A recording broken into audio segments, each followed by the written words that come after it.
All right, Bucky, we have a big game here, AFC West. Always fun when these teams get together. Broncos, Chiefs, two of the better defenses in the league. But what we're going to focus on in this one, the secondary of the Denver Broncos, who did a nice job against Tom Brady and company last week, against a wide receiver group that, now that it's healthy for the Kansas City Chiefs, pretty formidable and very explosive. Very explosive. Beginning to come on like gangbusters. Travis Kelce, Jeremy Maclin, Tyreek Hill. They have guys that can score from anywhere on the field. Now it's on Alex Smith. Can he get it done against really a tough and talented Broncos secondary? Yeah, let's talk about that secondary. Jump into the tape here. A couple plays to show you this corner tandem that I think you can put up there with anybody in the National Football League. You got Aqib Talib right here.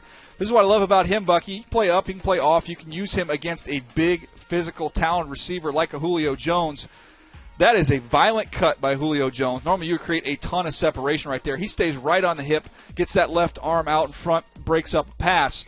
A lot easier said than done when you're matching up against a premier guy like that. Now, Harris, I like what he does from off, Buck. You talk about playing that little catch coverage right there. Get away with it, right? No flag. Gets away with it. Don't worry about that. He's going to catch him at the sticks, play those sticks, drive underneath the route, and shows you the ball skills and awareness that he has. So you've got a corner tandem that is outstanding. And the thing I love about him, when they do get their hands on the football, Buck, they put it in the paint. They're not afraid to go do something with it. You see right here, 12 combined pick sixes over their careers between these two corners. So if you throw it to them, you better go tackle somebody. Yeah, that's why you have to have alternative plans to be able to attack them. And sometimes it may require that your receivers line up in the backfield and do special things.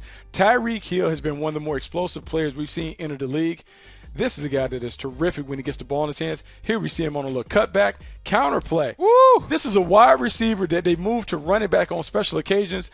Big play, 68-yard touchdown. The Kansas City Chiefs have a tough time generating points on offense. They have found a weapon in Tyreek Hill. Now with the complementary players in Jeremy Maclin and Travis Kelce, I believe they can score more points and make it very, very difficult for you. What do you see from Jeremy Maclin? Get a little bit of a vertical threat here to add to this Alex Smith passing attack. You know, smooth route runner, a guy who just makes plays on the ball. Not necessarily the most explosive player, but he's a nice complement to Tyreek Hill. And with Travis Kelce controlling the middle of the field, they have two weapons that can get open versus one-on-one. This is a fascinating matchup. The Chiefs have to deliver some explosive plays to have a chance of knocking off the Denver Broncos. How about your nugget here on Tyreek Hill? Nicely done. How about that? 10 total touchdowns, second among all rookies. But look at the diversity. Punt return, kick return, 2 rushing touchdowns, and 6 receiving touchdowns.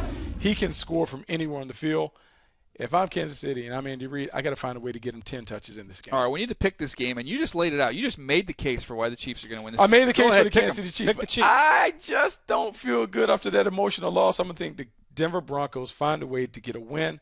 They're mad. They feel like they've let the playoffs slip out their hands. I feel like they make a fight. This is the last final stand for them.